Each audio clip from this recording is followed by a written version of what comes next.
nobody but you decides what your worth is, and your triggers, like, be kind to them. You know, if you do get triggered, you do get jealous, because really the trigger is showing you that you're capable of attaining that body, but yet you choose to stay in a narrative where you tell yourself that that's not possible. 1, 2, 3.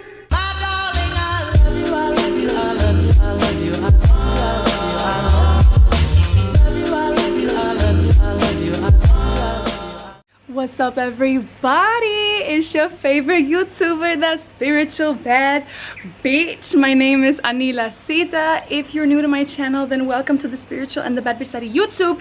If you're back, welcome back. I hope you're doing good today. As you can tell by the title, today's video is about how I manifested this dream body. Okay, I'm currently in Bali, hence why I'm recording in my garden right now for this cute little video. It's actually really funny because these pants are so fucking big on me because I lost so much weight. So it's really funny that I decided to wear these like for this video.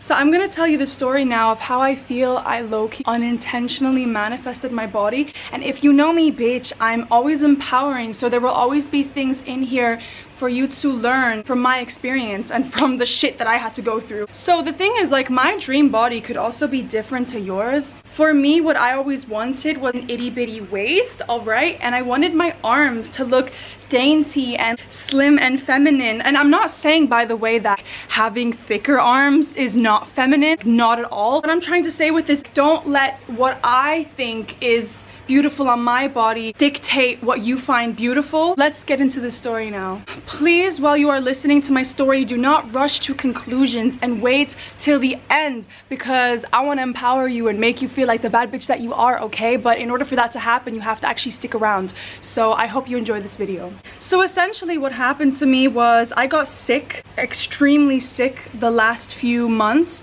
For those of you who saw my vlog, you know what happened to me. For those of you who haven't seen it, I essentially got like a weird stomach situation where I wasn't able to eat for 8 weeks. And this is why I labeled this video unintentionally, because it happened in a way that I wouldn't wish that on my worst enemy. Like, I suffered so much.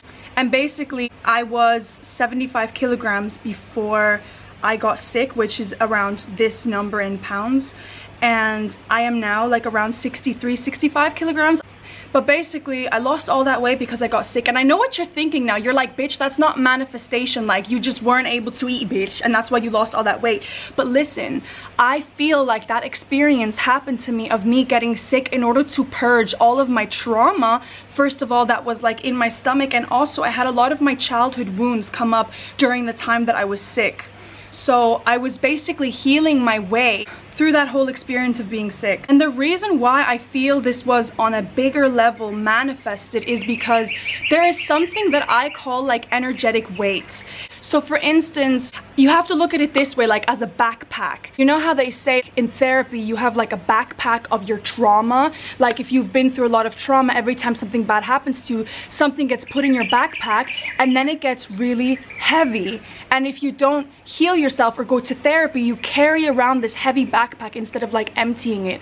And I think the same thing happens with us when we eat from like the wrong energy. When we have a lot of trauma, some women, like me particularly, tend to put our trauma into our eating. And we don't actually eat from a joyful place, but we eat from a place of needing that comfort through food and escaping through food. And then this manifests as energetic weight because it's like you're eating it from a place of being unhappy. By the way, I am not saying like this is the case for everybody. This is truly my own personal experience, and there is nothing wrong with having more weight. There's nothing wrong with that. It's more so that you have to feel happy with who you are. I at the time didn't feel happy with myself because I knew that I had this issue around eating and I wasn't eating from a joyful place. And let me tell you something, right after I got sick, eventually I was able to heal, and it was through the plant Mary Jane. I'm not gonna say the word because I want to stay monetized on YouTube. Basically, I ended up, you know, smoking Mary Jane all the time in order to heal my nausea and my appetite loss, because I had severe appetite loss after I got sick. So Mary Jane really helped me to heal my stomach by allowing me to eat again and giving me an appetite. And this is where I now need to tell you, like, this is clearly not fucking biology, because if this was a situation of me having lost that weight purely because I wasn't able to eat, which of course that's a part of it, I would have gained it back really fast after being able to eat again, particularly because I ate so much shit after I was able to eat again. Because think about it, like after 8 weeks of not being able to eat, like the first thing you want to do is just go crazy and eat things that you like.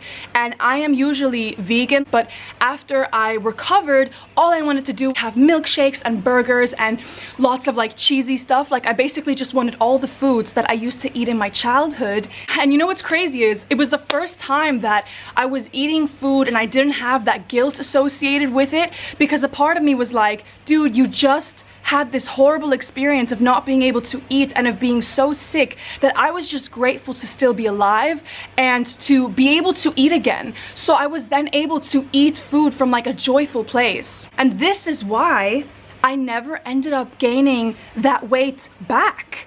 I ate so much shit, but I never ended up gaining it back the same way that I was before. So the thing is, what I was just saying about the energy around food and stuff, I'd been aware for a long time in my life that food is energy, because there's a book that's called When Food is Love, which I'm gonna put up here, and I read it years ago, but I remember it really planted a seed in my mind what food really is, which is energy. Food is just energy like everything else. But I didn't really have the capacity yet to understand what she was saying, because essentially she said, if you eat from a joyful place, you won't manifest it as weight gain. Whereas if you're eating from a place of sadness and frustration, it will manifest often as weight gain or issues with your body, because it's not coming from a joyful place and you're eating it with that guilt. You're not actually loving it, and food is love, you know? So my coping mechanism in the past has often been food. I used to eat out of boredom. I used to eat out of sadness, out of depression, out of self-sabotage, out of lack of self-love.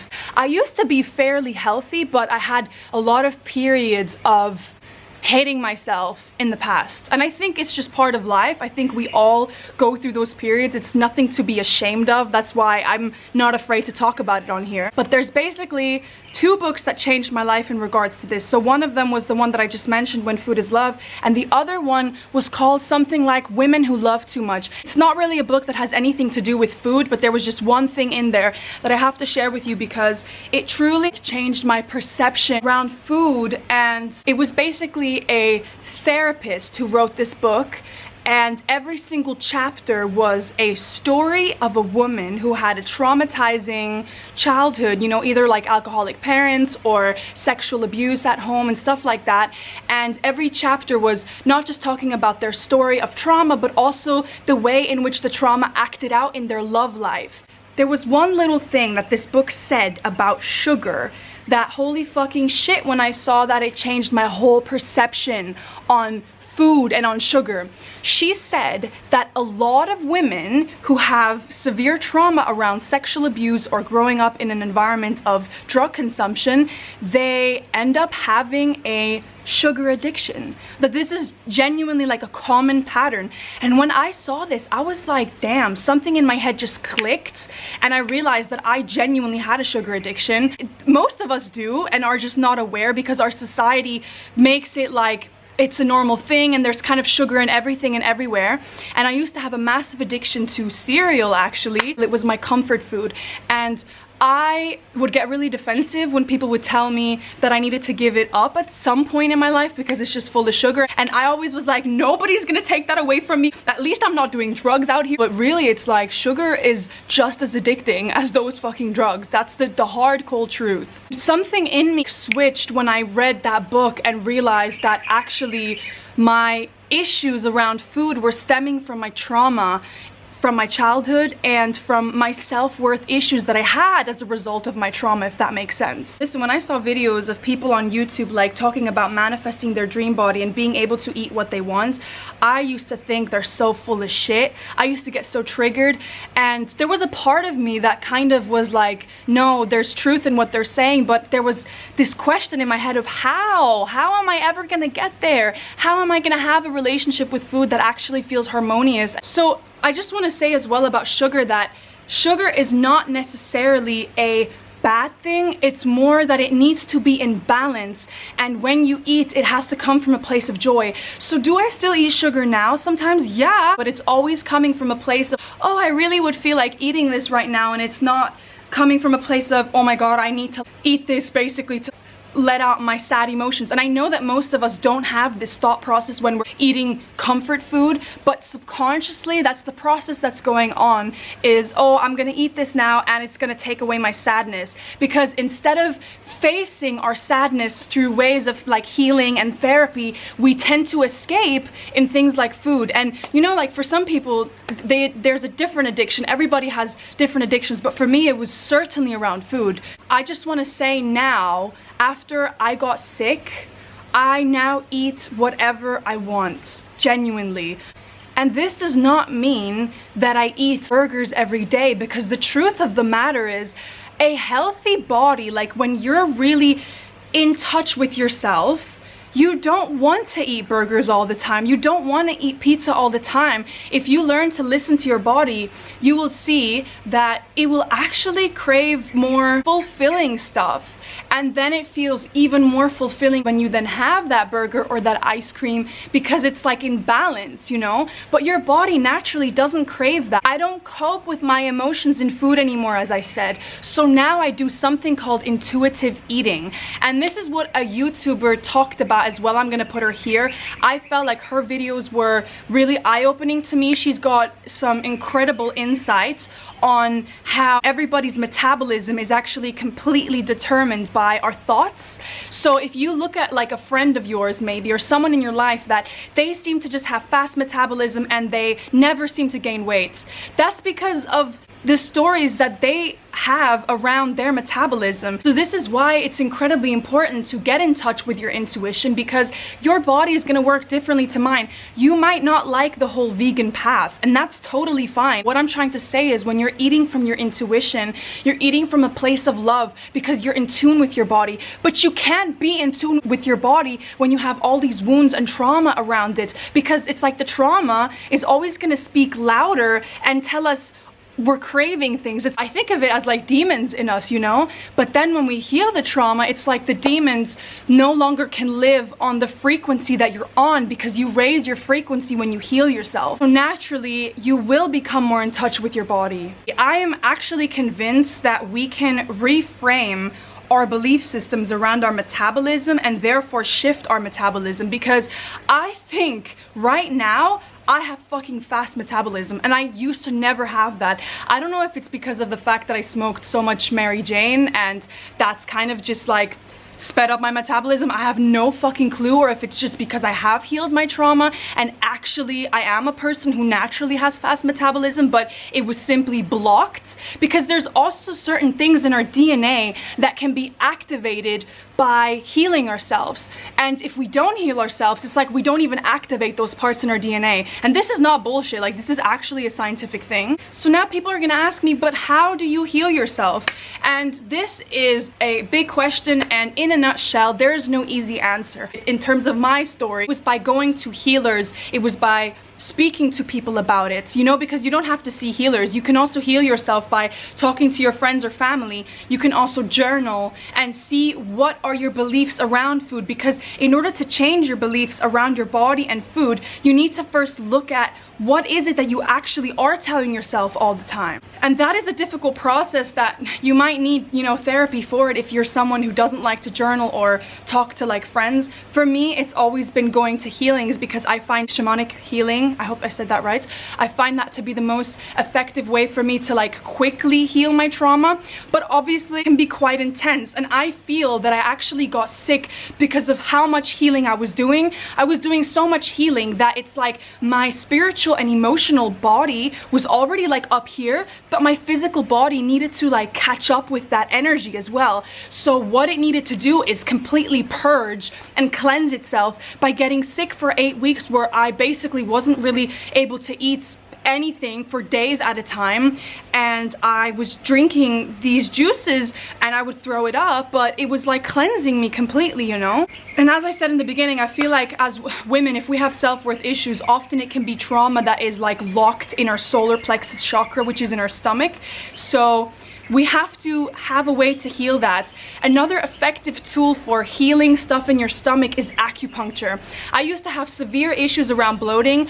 I now don't really have bloating at all, but there's also a way that you can actually change the energy of food when you eat it. And this is something that I learned after I got sick, because my friend was like, look, if you travel or if you go to different places, you're probably going to encounter a lot of situations where people cook food for you and you don't see what's going on. You don't see the energy they're putting into the food. So what you can do when the food lands in front of you and is set on the table, you literally bless it. You look at it, and I usually put my hand because it just makes me feel all like witchy and shit, but I usually put my hand and I'm like, bless this food. I want this food to heal my stomach. I want this food to fill my stomach with love. I want this food to fill me with vibrant energy. Bless this food. And I always do this. There is not a single time that I eat something in my life now without doing this. And it really helps tremendously for me to not get any stomach ache. I'm just still on this journey myself of learning to be in touch with myself. I'm not perfect, and I by no means have all the answers, but I'm just sharing what I've learned so far, and I think it would really help people, you know? So basically, I've always wanted the body that I have right now. I'm just editing the video and I forgot to say a very important thing, and it's a paradox that I need to share with you in regards to manifesting your dream body. So when I got sick, I felt like I had no other option but to learn to fully accept myself. I had rashes break out all over my legs, my skin was breaking out in my face. I lost so much weight that in the beginning I felt like I looked anorexic, and it was really uncomfortable for me actually to see myself in such a sick state and basically not being myself. Now the reason why I'm saying this is because the paradox is, if you don't love yourself as you are, if you don't accept your body, the universe will continuously put you in situations where you are forced to learn to accept your body. And the funny thing is, the paradox, the moment you start accepting yourself is when your body will morph into the body that you've always wanted. But in order for that to happen, you first have to accept yourself exactly as you are. Otherwise, you will continuously bounce back to the physique that you don't want in yourself in order to learn that lesson. So this is the paradox, that when you learn to accept yourself as you are, the universe can actually give you opportunities to manifest the body that you actually want. And that's what I feel happened to me by learning to accept myself through that experience of being sick. I then manifested this body and then remained in this state because I just learned to accept myself regardless, you know? So even if I did gain that weight back now, which I don't think is gonna happen, but even if it did, it's like, it doesn't matter because I accept myself regardless. So that is basically the lesson. Something else I wanted to say is, if you get triggered around other women's bodies, like if you feel it's triggering you, then your trigger is trying to tell you something about the relationship you have with yourself.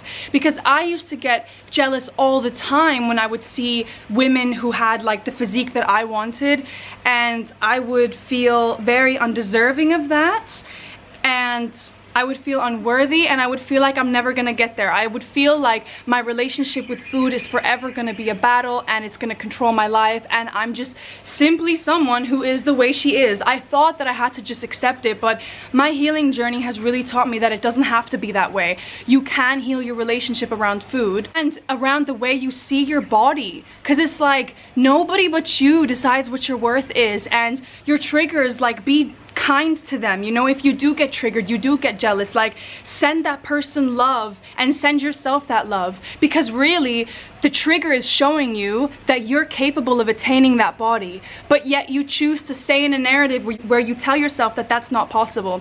So I hope that this video was kind of useful. Obviously I wouldn't wish on anyone to go through the trauma that I went through, but on the other side, if you're going through hardships right now, I just want to say that I feel like hardships lead to physical, mental, and emotional and spiritual glow-ups, okay? That's what I think about hardships in our life. So if you have had a troubling past, if you have been made to feel unworthy around your body, know that these experiences were just brought into your life so that you can learn what it feels like to be empowered. To feel empowered completely requires for you to know what disempowerment feels like completely. It's like we learn as human beings through polarity.